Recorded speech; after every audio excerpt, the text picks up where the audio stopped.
ఇది ఒక ఏటీఎం అయింది తెలంగాణ కాంగ్రెస్ పార్టీకి. వేల కోట్ల మూటలు ఢిల్లీకి తీసుకుపోతున్నారు తెలంగాణ నుంచి అనే మాట వారి లెక్కలలోనే అందాజగా చెప్పిన మాట. ఏంటిది మరి? దేని జరుగుతుంది పరిపాలన? ఎవరి కొరకు జరుగుతుంది పరిపాలన? ఏమన్నా అసలు ఏం మాట్లాడింది అన్నాడు? కేసీఆర్కి తెలివి లేక ప్రధానమంత్రితో ఎట్లుండాలో తెలియక పైసలు తెచ్చుకోలే, ప్రాజెక్టులు తెచ్చుకోలే, నేను చూడు ఎట్లా తెస్తున్నావు రేపు. నిజమే, కేసీఆర్ 10 సంవత్సరాల కాలంలో 10 సార్లు కూడా పోటీ ఢిల్లీకి. నువ్వు రెండేళ్ళు కూడా కాదు, గట్టి 20 నెలల్లో నెలకు 2.5 సార్లు పోయినప్పుడల్లా 2 సార్లు 3 సార్లు 4 రోజులు ఉంటే దాదాపు నెలకు 10 రోజులు ఢిల్లీలో ఉన్నాం. ఇంకెక్కువనే ఉన్నాం, దాదాపు 300 రోజులు ఢిల్లీలో కావచ్చు లేదా బయట నీ విదేశీ పర్యటనలు, నీ అద్భుతమైన భాష పరిజ్ఞానాన్ని, ఆ పాఠవాన్ని ప్రదర్శించుకోవడం కొరకు. ఏంటిది సాధించింది? గప్పాలుంటే మామూలుగా లేవు, ఆయన మంత్రులై. నిన్న చదివిన ఎక్కన్నాం 3 లక్షల కోట్ల పెట్టుబడులు, ఒక 3 పరిశ్రమలు కూడా శంకుస్థాపన లేదు ఇప్పటివరకు.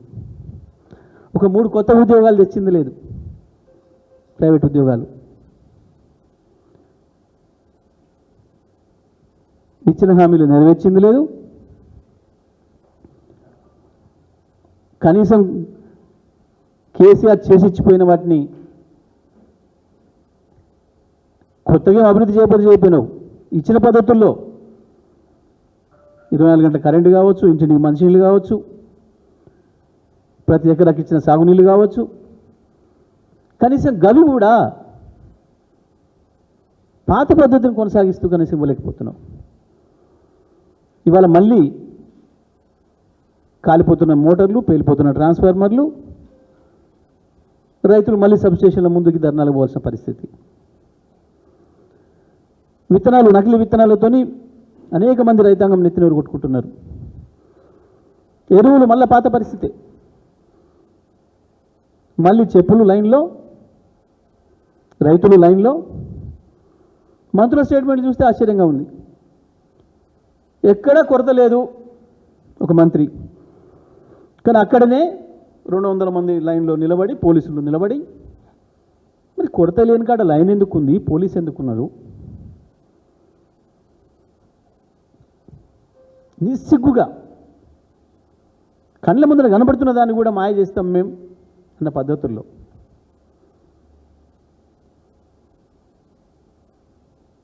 నిజమే, ఇందిరమ్మ రాజ్యం అంటే పాపం ఇప్పటి తరం కదా తెలియక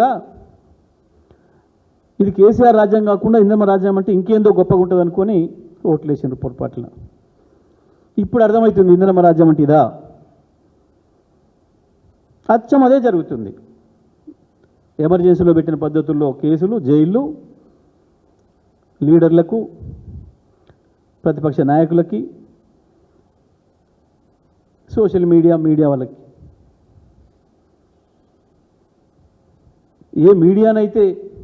ఏ సోషల్ మీడియానైతే నమ్ముకొని మోడీ వారసత్వంగా చీకటి గురువు గారి పద్ధతుల్లో, ఇష్టం వచ్చిన పద్ధతుల్లో దాదాపు 200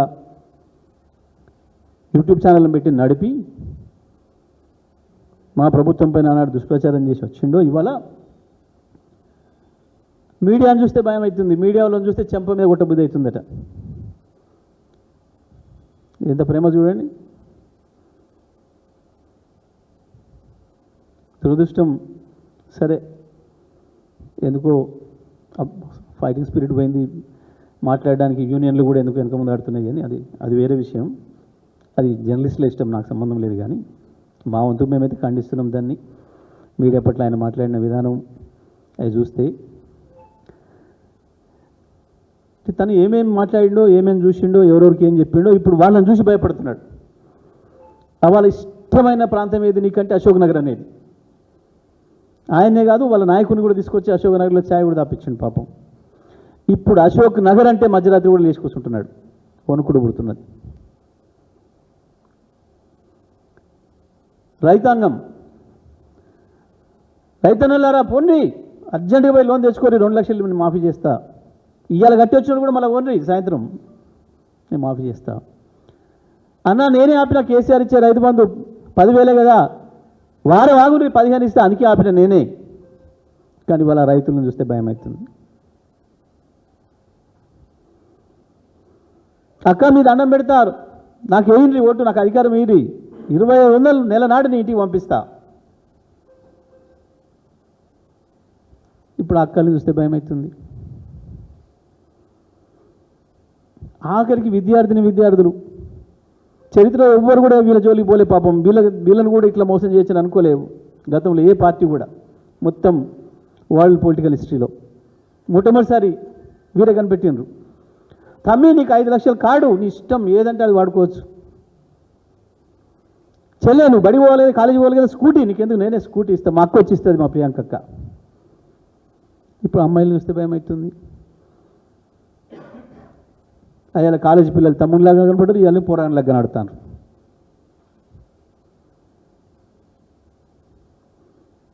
విలేకరులు పోకీర్లాగానే కనబడుతున్నారు, పిల్లలు కాలేజీ పిల్లలు పోకీర్లాగానే కనబడుతున్నారు.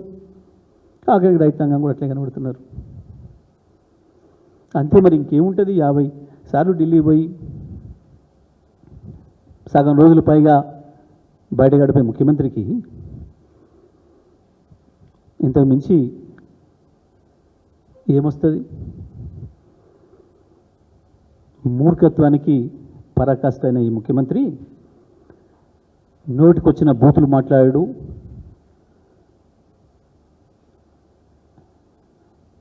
నోరో మోరో తెలియకుండా ఒక చెత్త వాగుడు. చెప్పు, ఇవాళ ఢిల్లీ నుంచి దిగేటప్పుడు చెప్పు ఈ రాష్ట్ర ప్రజలకు.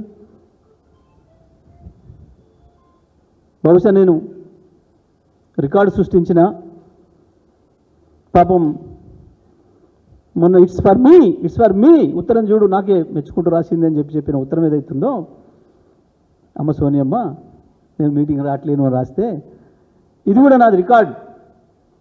గిన్నీస్ బుక్ ఆఫ్ వరల్డా, ఎందో లిమ్కా బుక్ ఆఫ్ వరల్డా, పంపించు లెటర్, దానికి కూడా రికమెండేషన్. 20 నెలలు తిరగకముందే 50 సార్లు ఢిల్లీ పర్యటన చేసిన ఏకైక ముఖ్యమంత్రిగా నేను రికార్డు సృష్టించిన. దానికి అదనంగా 5 పైసలు కూడా ఢిల్లీ నుంచి తేలేని ముఖ్యమంత్రిగా నేను రికార్డు సృష్టించిన. 50,000 కోట్ల మూటలను కూడా ఢిల్లీకి పంపిన ముఖ్యమంత్రిగా నేనే రికార్డు సృష్టించిన.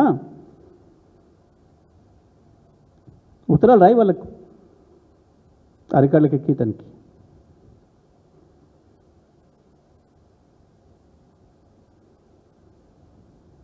ఇది నీ గొప్పతనం. చెప్పాలి కదా ప్రజలకి. నీ సొంత సొమ్ముతో ఓట్లేవు కదా, ప్రజల సొమ్ముతో కదా నువ్వు పోయింది ఢిల్లీకి. ప్రతి పర్యటన ఎందుకు చేసినవో, దానివల్ల వచ్చింది ఏందో, ఈ రాష్ట్రానికి వచ్చిన లాభం ఏందో, ఏం పని చేసుకొచ్చినవో చెప్పి తీరాలి.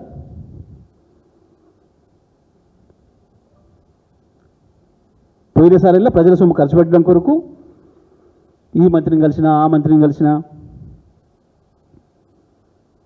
అని చెప్పి ఒక ఆయుధం అడవారేసి వచ్చి పోయింది కేవలం సంచలప్ప చెప్పి రావడానికి.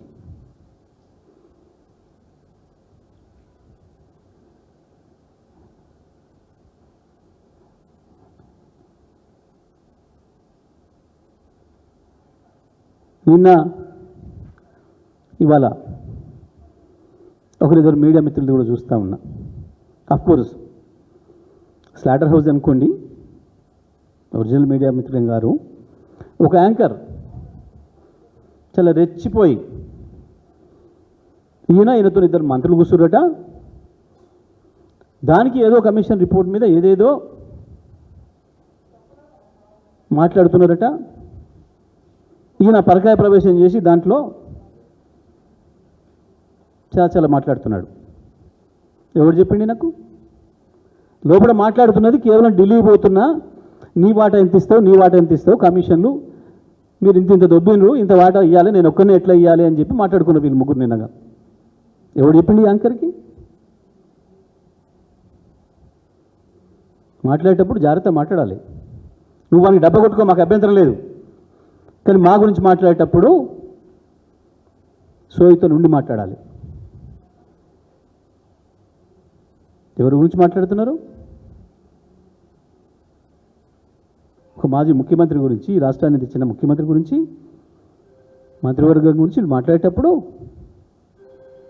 నీ ఇష్టం వచ్చినట్టుగా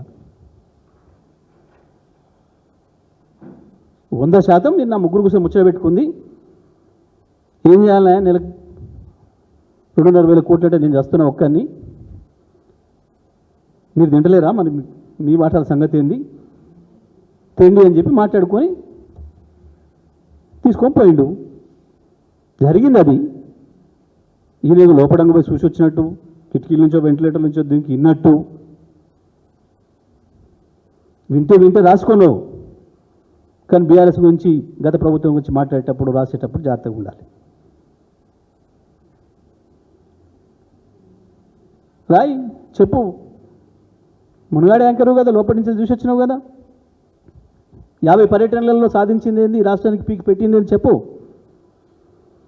ఇవాళ నేను ఇంకోటి కూడా విజ్ఞప్తి చేస్తాను ప్రజలకి. ఎందుకు సడన్గా తెలంగాణ నుంచి పైసలు మాయమైనాయి? ఇవాళ ఎంత పెద్ద ఆసామి కానీ, ఎంత పెద్ద పెట్టుబడిదారు, ఎంత పెద్ద పారిశ్రామికవేత్త, ఎంత పెద్ద రియల్టర్, ఎవరు బలకరించినా 1,00,000 రూపాయలు లేవన్నా, 1,00,000 రూపాయలు దొరుకుతలేవని మాట్లాడుతున్నారు. ఏం జరిగింది? ఇగో ఈ 50,000 కోట్లు ఢిల్లీ చేరినాయి. 50,000 కోట్లు తెలంగాణలో ఉండాల్సిన, తెలంగాణలో ప్రజల మధ్యన తిరగాల్సిన డబ్బులు ఢిల్లీకి పోయినాయి. అందుకనే ఇవాళ తెలంగాణలో డబ్బుల కొరత వచ్చింది. ప్రజలు డబ్బుల కొరకు ఇబ్బంది పడుతున్న ప్రజలందరూ కూడా అర్థం చేసుకోవాల్సిన విషయం ఇది. హైదరాబాద్ రియల్టర్ కావచ్చు, పారిశ్రామికవేత్త కావచ్చు, బిల్డర్లు, కాంట్రాక్టర్లు కావచ్చు, గ్రామీణ ప్రాంతంలో ఉండే రైతులు, కూలీలతో సహా, చిన్న వ్యాపారస్తులతో సహా ప్రతి ఒక్కరు అర్థం చేసుకోవాల్సిన విషయం, తెలంగాణ బిడ్డల సొమ్ము, తెలంగాణ ప్రజల రక్తమాంసాలతో సంపాదించిన సొమ్ము, మన పేరు మీద అప్పు తెచ్చిన సొమ్ము 50,000 కోట్లు ఇప్పటికే ఢిల్లీకి చెల్లించి వచ్చారు. అందుకే తెలంగాణలో ఇవాళ ఈ దుస్థితి వచ్చింది. ఎక్కడెక్కడ ఆగిపోయినాయి, స్టాండ్ స్టిల్ అయినాయి. కోమలకు పోయింది ఇలా తెలంగాణ ఆర్థిక రంగం, తెలంగాణ నిర్మాణ రంగం కావచ్చు, తెలంగాణ పారిశ్రామిక రంగం కావచ్చు, తెలంగాణలో వ్యవసాయ భూముల అమ్మకాలు కొనుగోలు కావచ్చు, ఫ్లాట్లు అమ్మకాలు కొనుగోలు కావచ్చు, కోమలకు పోయినాయి ఇవాళ. కారణం ఏంటి అంటే ఇది మన జేబులు కొట్టి తీసుకుపోయి ఢిల్లీలో కప్పం కట్టి అద్భుతంగా పచ్చగా నిండుగా నీళ్ళతో కలకలాడిన తెలంగాణ ఇవాళ ఎడారిగా మారుస్తున్నారు దుర్మార్గంగా.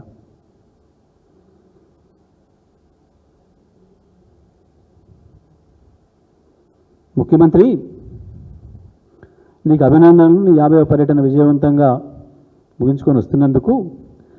కానీ నువ్వు ఢిల్లీ నుంచి బయలుదేరేటప్పుడా, హైదరాబాద్లో ఫ్లైట్ దిగంగానేనా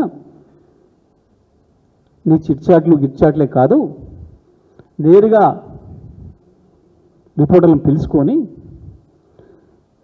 నీ 50వ పర్యటనతో సాధించిన నీ విజయం ఏందో, ఇప్పటికీ రాష్ట్రానికి ఏమేమి తెచ్చినావో నీ పర్యటన వల్ల రోతిని వచ్చేది కాకుండా ఒక్కసారి చెప్పి, ఏం తేలికపోతే నువ్వు చేసింది తప్పు అని చెప్పి క్షమాపణలు చెప్పు. నేను చాలా స్ట్రేట్గా అడుగుతున్నా, నేనేం దొంగ తిరుగుడు లేదు, నేనేం బూతులు మాట్లాడలేదు, నేనేం అర్థం కాని భాష ఉపయోగించలేదు, చాలా స్ట్రేట్గా నేను అడుగుతున్నా. నీకు అర్థమయ్యే భాషలోనే అడుగుతున్నాను అనుకుంటున్నా.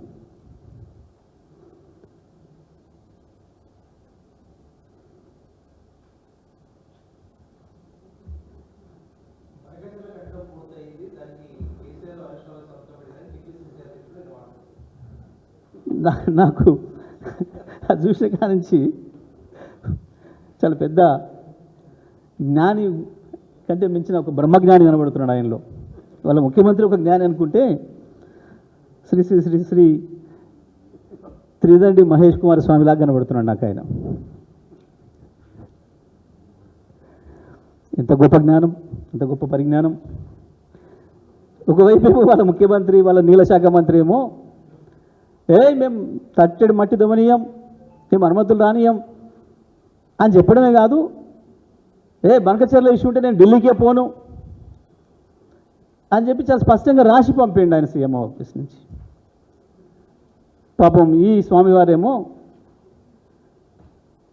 మహాజ్ఞాని, పరమజ్ఞాని, మరి ఎక్కడి నుంచి వచ్చిన దివ్యజ్యోతి నుంచి వచ్చిన జ్ఞానమో, వారికి ఎక్కడి నుంచి వచ్చిన జ్ఞానమో కానీ బనకచెర్ల అయిపోయింది నిర్మాణం. మీకు విషయం చెప్పనా, అసలు బనకచెర్ల అంటే ఏంది అనేది ఇప్పుడు కూడా తెలియదా మహేష్ కుమార్ గౌడ్కి. అసలు అదేంది, అదేమన్నా ఒక బ్రహ్మ పదార్థమా, అది ప్రాజెక్టా, బ్యారేజా, రిజర్వాయరా, అసలు అది ఎక్కడుంది? కనీసం వాళ్ళ ముఖ్యమంత్రిని ట్రోల్ చేస్తున్నప్పుడు అన్నా తెలుసుకొని ఉండాల్సి ఉండే. సరే వాళ్ళ ముఖ్యమంత్రి పాపం తెలియక బహిరంగంగా అడిగిండు, ఇది బయటపడంగానే ఎమ్మటే కట్ కట్ కట్ కట్ లైవ్లు బంద్ చేయండి అని చెప్పిండు, దాచిపెట్టుకునే ప్రయత్నం చేసిండు. మరి దివ్యజ్ఞానికి కనీసం అది తెలుసుకునే మాట్లాడాలన్న సోయి ఉండాల్సి ఉండే. పోయింది ప్రజలకి, పాపం ఆయనది కాదు, ముఖ్యమంత్రి చేతుల నుంచి గుంజుకొని ముఖ్యమంత్రి పిసిసి జాంతనై పార్టీ మేమే నడుపుతామని చెప్పి పాపం ఆమెను పంపిరు, ఆమె తిరుగుతుంది. ఇందులో తగుదనమ్మా అని చెప్పి ముఖ్యమంత్రి నాది పోయింది నాది పెత్తనం అని చెప్పి బయటపడకుండా కొరకు ఈయనను పంపిండి తోడుకు. పాపం ఈయన ముందట నడిచి ఇది నేనే చేస్తున్నా అనిపించుకుందామని. తెలంగాణలో సామెత ఉంటుంది, బండి కింద పోయే శునకం సామెత. అది దాని కింద పోతుంటుంది, బట్ ఇది బండినంతా నేనే నడుపుతున్నా అనుకుంటుంది. అది ఆగిపోతే ఇది తక్కువ ఆగిపోతుంది ఎండకు పోరిచ్చి, కానీ అనుకోవడం మాత్రం నేను నడుపుతూ అనుకుంటుంది. అట్లా పాపం ఆమె నడిపే యాత్రకి ఈయన పోయి ఏదో ఒకటి మాట్లాడాలి కాబట్టి అసలే ఆడ ప్రజలు తిరుగుబాటు వస్తుంది. మా యూరియా సంగతి ఏంది, మా ఇంకో సంగతి ఏంది అడుగుతున్నారు రైతులు. ఈ కన్ఫ్యూజన్లో ఆ కన్ఫ్యూజన్లో పాపం ఏం మాట్లాడేలోకి ఇది మాట్లాడినట్టు. ఇంత గొప్ప జ్ఞానులు, ముఖ్యమంత్రులు, పిసిసి ప్రెసిడెంట్లు చూసి ధరించాలి పాపం కాంగ్రెస్ పార్టీ కార్యకర్తలు. కాకపోతే ఈ రాష్ట్ర ప్రజల కర్మ అనలే. నేను ఇప్పుడు బడికిన పోయే శునకం ఇట్లా అనుకుంటుంది అని చెప్పిన. నేను శునకం అన్నా, నీ ఇష్టం, నువ్వేమైనా మాట నువ్వు అనదలుచుకుంటే నీకు కోపం ఉంటే అనుకో, నాకేం అభ్యంతరం లేదు. నేను అన్న పదం అయితే గది, నేను అన్నది అన్నట్టు రాస్తే చాలు, చెప్తే చాలు, దాని మీద ఏం రాని నేను ఎదుర్కొంటా, నాకు అభ్యంతరం లేదు సార్. మంచి ప్రశ్న వేసారు. కాళేశ్వరం నివేదిక విషయంలో ఒక్కొక్క ఆయన పరకాయ ప్రవేశం చేసి ఇష్టం వచ్చిన పద్ధతుల్లో రాస్తున్నారు, మాట్లాడుతున్నారు. దయచేసి నేను మళ్ళొకసారి విజ్ఞప్తి చేస్తున్నా, మీడియా హౌస్ మిత్రులకి, స్లాటర్ హౌజ్లకు నేను హెచ్చరిక కూడా చేస్తూ ఉన్నా. మీరు రాసేదానికి ఎవరైనా ఏ అధికారి చెప్పినా రాయండి, ఏ నాయకుడు మాట్లాడినా రాయండి, చూపండి. వాళ్ళు ఏ భాష ఉపయోగిస్తే ఆ భాషను చూపించండి, మాకు అభ్యంతరం లేదు. కానీ మీ ఇష్టం వచ్చినట్టుగా పుంకాలుగా 100 పేజీలు అబద్ధాలు రాస్తూ ఒక పార్టీ పైన, మా నాయకుడు కేసీఆర్ పైన, మా ప్రభుత్వం పైన, గత ప్రభుత్వం పైన, గత ప్రభుత్వాన్ని నడిపిన మా మంత్రివర్గం పైన మీ ఇష్టం వచ్చినట్టు రాసే రాతలు ఇది మంచిది కాదు. నేను తెలంగాణ ప్రజలకు కూడా విజ్ఞప్తి చేస్తున్నా, తెలంగాణ ప్రజలందరికీ విజ్ఞప్తి చేస్తున్నా. నిన్న ఇవాళ కొన్ని పత్రికల్లో వస్తున్న రోత రాతల్ని నమ్మకండి ఎవరు కూడా. వాటికి ఎటువంటి ఆథెంటిసిటీ లేదు. ఈ పలానాయన చెప్పిండు అని చెప్పి లేదు, దానికి అమ్మ లేదు, అయ్య లేదు ఆ వార్తకి.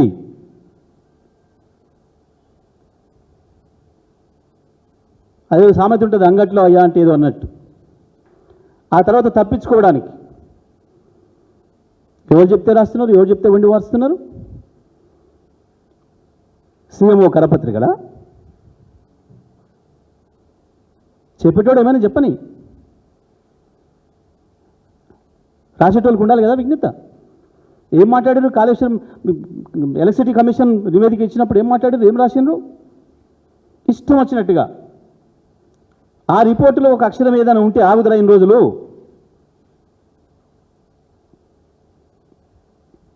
ఏం చెత్తవాగుడు వాగిండ్రు, ఏం రోతరాతలు రాసిండ్రు ఫోన్ ట్యాపింగ్ పైన? ఏది? ఒకడికి నోటీస్ వచ్చినట్టు ఒక పెండ్లమ్మ కొడిది ఎవరిదో ఇద్దరు ఫోన్లు విన్న సందర్భం ఎక్కడ చూసిండ్రు? ఎవరికి ఇచ్చారు ఇప్పటికి నోటీసులు? ఎవరిని పిలిచిండ్రు?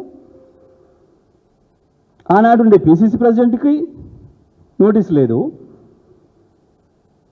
ఆనాడు బీఆర్ఎస్ మీద ఫైట్ చేస్తున్న ముందు వరుసలో ఉన్న ఏ నాయకుడిది లేదు. ఇష్టం వచ్చిన చెత్తరాతలు, చెత్త మాటలు. ఆయన నివేదిక ఇచ్చింది, రహస్యంగా ఇచ్చిండు. పెట్టమనండి, బయట పెట్టి మాట్లాడమనండి. బయట పెడితే ఉన్నది 600 పేజీలు 1300 పేజీలు రాసుకోండి, మాకు అభ్యంతరం లేదు. కానీ ఎవరు చెప్పకుండానే ఎవడో లీక్ ఇచ్చిండని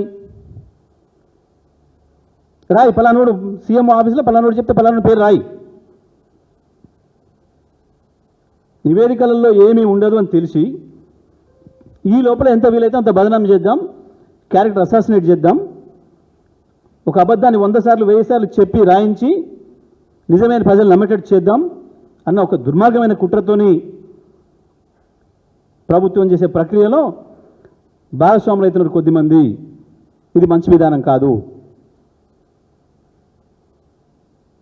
ఇవి రాస్తున్న వాళ్ళు, ఇది ప్రచారం చేస్తున్న వాళ్ళ సంగతి తెలంగాణ ప్రజలు గమనించాలని చెప్పి తెలంగాణ ప్రజలందరూ కూడా విజ్ఞప్తి చేస్తూ ఉన్నా. గతంలో ఏం చేసిండ్రో అదే పద్ధతిలో మళ్ళీ ఇవాళ కూడా మొదలుపెట్టారు ఈ చెత్తరాతలు, రోతరాతలు. అందులో ఒక్క అక్షరం కూడా సత్యం కాదు. రేపు ఆ నివేదికలో ఇవాళ వీళ్ళు రాస్తున్నది ఒక అక్షరం కూడా ఉండదు. నిజమే, మేము మౌనంగా ఉంటున్నాం అనుకుంటున్నదేమో. తప్పకుండా దానిపైన చర్యలు ఉంటాయి. తప్పుడు రాతలు రాసేవాటిపైన, తప్పుడు వాటిని ప్రసారం చేసే వాటిపైన తప్పకుండా చర్యలు ఉంటాయి.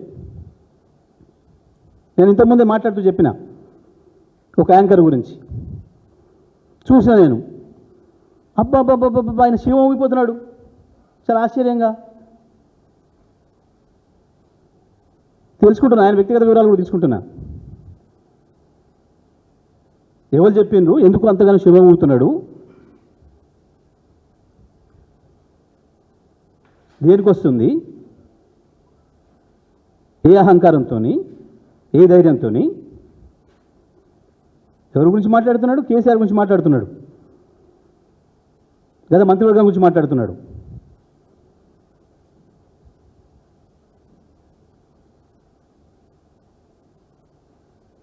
మాట్లాడేటప్పుడు జాగ్రత్త ఉండాలి కదా, ఒలుసో ఉండాలి కదా.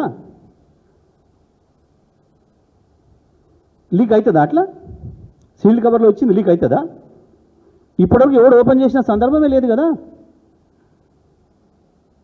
ముఖ్యమంత్రి ఇద్దరు మంత్రులు కలిసి ఇది మాట్లాడినా నాకు తెలిసిందా? నాకు తెలిసిన సమాచారం కమిషన్ల లెక్క తెలుసుకుంటున్నాడు అని ఢిల్లీ తీసుకుపోవాల్సిన మూట గురించి వెళ్ళి చదువుకోవడానికి నువ్వెంత నేనెంత అని చెప్పి అడ్జస్ట్ చేసుకుంటున్నాడు అని నాకు తెలిసింది. వాళ్ళు ముగ్గురు కూర్చొనాడా?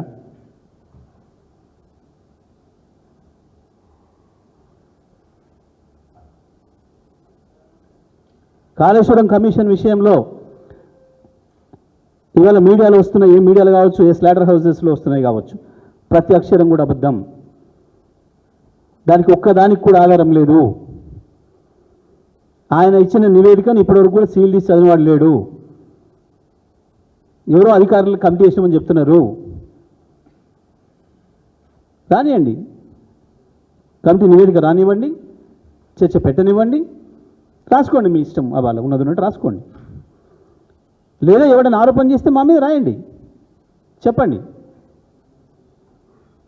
కానీ వాడు ఎవడు అధికారికంగా మాట్లాడకుండా, ఎవరు చెప్పకుండా మా ఇష్టం వచ్చిన పద్ధతుల్లో మేము మాట్లాడతాం, ప్రచారం చేస్తాం, మా సొంత కవిత్వాలతోని, మా పైత్యాలతోని. అంటే మాత్రం పైత్యం వదులుతుంది, అందులో సందేహం ఏం లేదు. దాన్ని సరిపోయే మంది ఇస్తాం.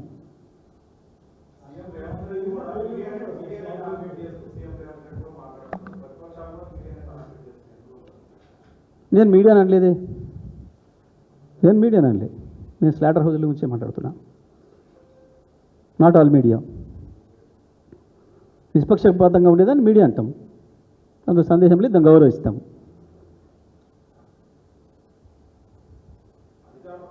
నిన్న మరి ఒకవేళ ఇస్తే మరి మీకెందుకు రాలేదు? ఆయన వెంటిలేటర్ నుంచి జ్వరపడిపోయినాడా? వీళ్ళు మాట్లాడుకునేది మాత్రం మాట్లాడుకునేది. యాంకర్ ఆయనకు ఒక్కరికే చెప్పిందా? చెప్తే పలానా మంత్రి ఇట్లా చెప్పిండు, ముఖ్యమంత్రి చెప్పిండు అని రాయి, మాట్లాడు. ముఖ్యమంత్రి నాకు ఇట్లా చెప్పిండు అని చెప్పు, చెప్పినప్పుడు రికార్డ్ చేయి. ఎవడొద్దన్నాడు? కాదు కదా, ఇష్టం వచ్చినట్టు. రేపు నువ్వు బాధ్యుడు అవుతావా? ఇందులో ఏముండదు రేపు, నువ్వు ఇప్పుడు మాట్లాడిన చెత్త ఏది ఉండదు రేపు. అప్పుడేం కావాలి నీ పని?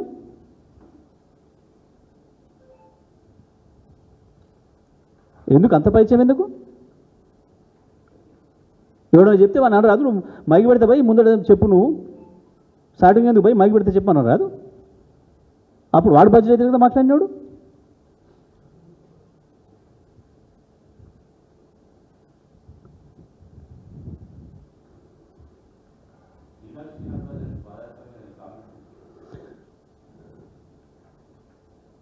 వాస్తవానికి నువ్వు రేవంత్ రెడ్డి గారిను, మహేష్ కుమార్ గౌడ్ను, లేదా దాని వర్కింగ్ ప్రెసిడెంట్లో అడగాల్సిన ప్రశ్న, వాస్తవానికి దేశ రాజకీయ చరిత్రలో ఇంతకు మించిన హాస్యాస్పదమైన విషయం ఇంకొకటి ఉండదు. ఈ రాష్ట్ర ముఖ్యమంత్రికి, ఈ రాష్ట్ర పార్టీకి, కాంగ్రెస్ పార్టీకి అవమానం అది.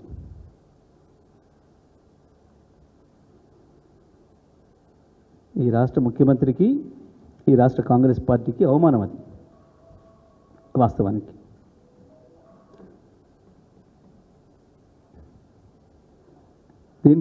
వీళ్ళ మీద స్పైయింగ్ చేస్తున్నట్ట. దేని కొరకు చేస్తున్నట్టు?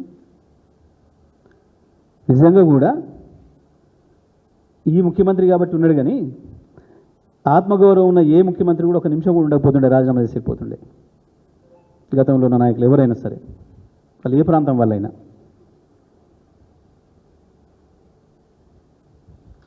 ఎవరైనా సరే, నీలం సంజయ్ రెడ్డి, దామోదరం సంజయ్ నుంచి మొదలుకుంటే బహుశా ఆఖరికి చివరి ముఖ్యమంత్రి కిరణ్ కుమార్ రెడ్డి కూడా ఉండేటోడు కాదేమో ఒక నిమిషం కూడా ఆ పదవిలో. ఈ పిసిసి ప్రెసిడెంట్ అంటే ఎంత జ్ఞానం చూసినాము.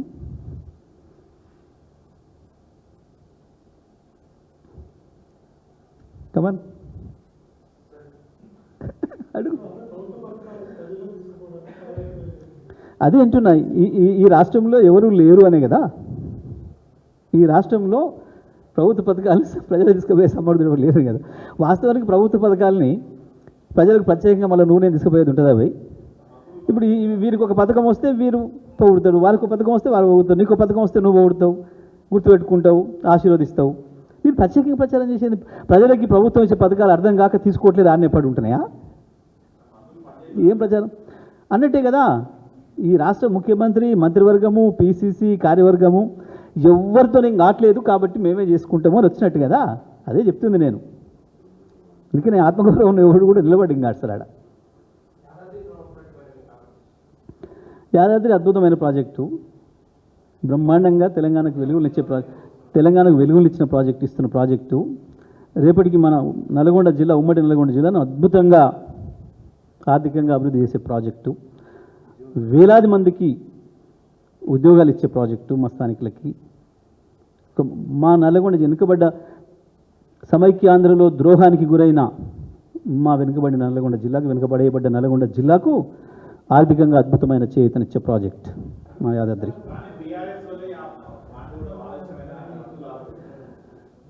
నేనేమంటున్నా, దానికి సంబంధించి ఇంకో పెట్టుకుందాం. ఈ రాష్ట్రంలో ఈ దేశంలో ఏ ఏ ప్లాంట్లు ఎప్పుడెప్పుడు ప్రారంభమైనాయి, ఎన్నేళ్ళకు పూర్తయినాయి, ఏ ఏ ప్రాజెక్టులు ఎన్నేళ్ళు ప్రారంభమైనా ఎన్నేళ్ళు పూర్తయినాయి అన్నీ కూడా చర్చ పెడదాం. మిత్రులు ఇంతకుముందు కాళేశ్వరం గురించి అడిగిరు కదా, చెప్తా మీకు. ఇక పోలవరానికి సంబంధించి వాళ్ళే రాసుకున్న నివేదికలో ఇది ఎప్పుడు ప్రారంభమైంది, ఎప్పుడైంది, ఏందైంది అని రాసుకుంటూ వాళ్ళు రాసింది మొత్తంగా 2014 నుంచి ఇప్పటి వరకు కేంద్ర ప్రభుత్వం ఇచ్చిన డబ్బులు దాదాపు 28 నుంచి 29 వేల కోట్లు. దాంట్లో వరదల మూలంగా దెబ్బతిన్న పనుల పునరుద్ధరణ కోసం కేంద్రం ఇప్పటివరకు ఇచ్చింది 2,000 కోట్లు కేటాయించింది. తెలంగాణ ప్రజలందరూ గమనించాలి. పోలవరం ఇప్పటికీ 3 సార్లు వరదలు వచ్చినప్పుడు కొట్టుకపోయింది. ఏదో పద్ధతుల్లో ఏదో ఒక పార్ట్. దాని రిపేర్లకే 2,000 కోట్లు ఖర్చు చేసిండ్రు. ఆ 2,000 కూడా కేంద్రమే ఇచ్చింది. ఇది వాళ్ళే రాసుకున్న రాత. తెలంగాణ ప్రజలారా ఒకసారి గమనించండి. కానీ కాళేశ్వరం ఒక్కటి మొత్తం ప్రపంచంలో కట్టుతుండగానే కుంగిన ప్రాజెక్ట్ అని, కొట్టుకపోయినా కాదు, కూలిన కాదు, జస్ట్ 2 పిల్లర్లు కుంగిన ప్రాజెక్ట్. వాస్తవానికి పోలవరం మొదలుపెట్టి ఇప్పుడు 4 దశాబ్దాలు. సరే, అన్ని ప్రయత్నాలు చేసి ఆఖరికి మొదలుపెట్టి 20 ఏళ్ళు నిర్మాణం ప్రారంభమై శంకుస్థాపన చేసి 20 ఏళ్ళు దాటింది. ఇంకా పూర్తి కాలే. ఇప్పటికి 3 సార్లు కొట్టుకపోయింది. కొట్టుకపోయిన దాని ఖర్చే 2,000 కోట్లు కేంద్రమే ఇచ్చింది. స్వయంగా రాష్ట్రం పెట్టింది కాక కేంద్ర వాటగానే ఇచ్చింది. కానీ మొదలుపెట్టి కనీసం 4 ఏళ్ళు కాకముందే పూర్తి చేసిన ప్రాజెక్టు, వరుసగా 4 సంవత్సరాలు ప్రజలకి లక్షలాది ఎకరాలకు నీళ్ళు అందించిన ప్రాజెక్టు, 500 సంవత్సరాల చరిత్రలో ఎప్పుడు రానంత వరద, దాదాపు 38 లక్షల క్యూసెక్ల వరద వస్తే దాంట్లో ఒక 2 పిల్లర్లు కుంగిపోతే వీళ్ళు చేసిన దుర్మార్గమైన ప్రచారం ఇది. పోలవరంలో 3 సార్లు కాఫర్ డ్యాము ఇంకోటి కొట్టుకపోయి పాడైపోతే మళ్ళీ 2,000 కోట్లు అదనంగా రిపేర్లకెరికే ఇచ్చి వాటికి కొట్టుకుపోయిన వాటి కొరకే కాపాడుతుంది కేంద్రం. కానీ ప్రపంచంలోనే రికార్డ్ టైంలో పూర్తి చేసుకొని వరుసగా 4 ఏళ్ళు ప్రజలకు నీళ్ళు అందించి తెలంగాణను సస్యశ్యామలంగా చేసిన ప్రాజెక్టు ఇంత కూలిపోతే ఇద్దరు కలిసి మోడీ శిష్యుడు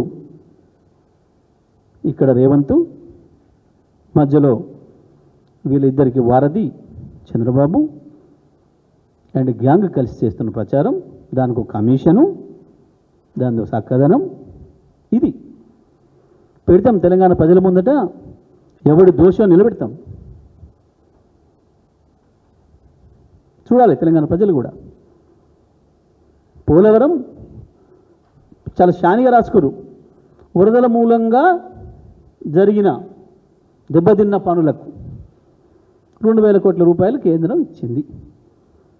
వరదల మూలంగా దెబ్బతిన్నా కొట్టుకనే పోయింది మొత్తం కాపర్ డ్యామ్. మొత్తం అక్కడ జరిగిన దుర్మార్గాన్ని కాళేశ్వరం మీద పెట్టి ప్రచారం చేయించి